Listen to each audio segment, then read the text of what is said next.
Hi, welcome to this video. Today we're going to cover function theory. It's an introduction. It should actually be a review, but if it's not, then you get to learn it.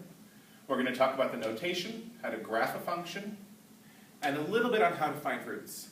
We're going to use our graphing calculators a lot, so hopefully that will help. But you still need to know how to do it by hand. So first, here's an example of a function written in the typical function notation. This says f of x equals x squared plus x minus 13. It's important to note, these parentheses do not have to do with multiplication. They're a totally different operation. Now it's unfortunate that we use an x in here because what we really don't mean is x does this. We mean anything does this. A better notation, but you don't usually see it, would be to put a box. This is what it really means. So that way, if I put something in there, f of 2 for example, f of 2 means, well the 2 came in here, goes into that box, it comes out here, it comes out here. We get 2 squared plus 2 minus 13. We evaluate that. 2 squared is 4 plus 2 is 6, minus 13 we get minus 7. How about f of 10? Well, the 10 goes in right there, comes out here and here, so we get 10 squared plus 10 minus 13 is, we have to do a little calculation here, 97. How about f of x plus h? This one's particularly important because it comes up later in difference quotients. But what does that mean? Well, this all goes in right here. All of it, everything inside the parentheses, goes in there. So everything comes out here and here. So we get x plus h squared plus x plus h minus 13. But that's not really right, because that looks like only the h gets squared, when it's really the whole thing. See, the 10, the whole of the 10 gets squared, so the whole of the x plus h gets squared. Generally, when you have more than one thing in here, and you put them out wherever you see the x's, put a parentheses around it. Now we could multiply this out if we want. We don't have to. It is done. But sometimes it's useful to multiply, so just for practice, try multiplying this out. I'll wait 2 seconds. And now do it. So x squared plus, now when you multiply it out, there are middle terms. 2xh plus h squared plus x plus h minus 13. Hopefully that's right. Hopefully that's what you've got. And let's go on.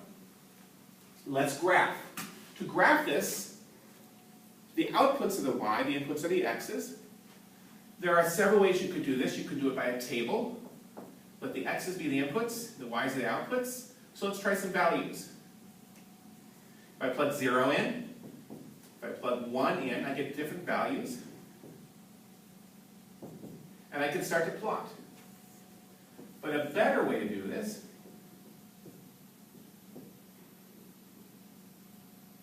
will be to recognize, see this could go down very far. 1, 2, 3, 4, 5, 6, 7. I'm only going to actually get here and here. It's going to be drawing like this. It's going so steep. And that's hard to draw, but one thing to remember is the kind of equation this is. This is a parabola. It's a quadratic, which means it's going to do that kind of shape. So all you need to know is to know where the bottom is and how steeply it goes and where it hits the x-axis. Where is it going to hit the x-axis? That comes up with what the roots are.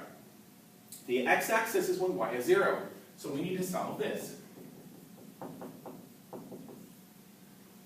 How do you solve that? Well, it's actually not that bad. This particular one is a quadratic equation. If it isn't, you can always use your graphical calculator to solve it. But this one, because it's a quadratic equation, we have a formula. X is going to be minus b plus or minus the square root of b squared minus 4 times a times c all over 2a. So let's do a little calculation there. I think that's the square root of 53 over 2. I don't know exactly what 53 is square rooted, but 7 squared is 49. It's a little bit bigger. So that's about a 7. So we get maybe a 7 there, so minus 1 plus 7 is about a 6, so it's a 3-ish. And minus 7, that makes it a minus 4-ish. I'm drawing this graph. I don't have to be exactly precise. It's a little more than 3, so it crosses there. It's a little more than minus 4, or a little less, technically. So it does that. Where is it going to hit? Well, there's several rules about this. The vertex is at minus b over 2a, and we have several ways to solve that. And the best is, just remember, minus b over 2a. It's going to be minus 1/2. That's going to be the lowest right here. So that's our graph. If it's more complicated, you can do a table, or you can just use your graphical calculator, as I said. Here's another one, quick one to find the roots of this. This is a more complicated function. But we're trying to figure out, finding the roots means, where is that equal to 0? So what do we get? We get, well, this is a fraction. What makes a fraction 0? Fractions are not 0 when the bottom is 0. Fractions are 0 when the top is 0. All you have is this. And apparently music is starting, so I'll have to stop now. Hopefully this has given you an idea. Until next time, this is the lesson.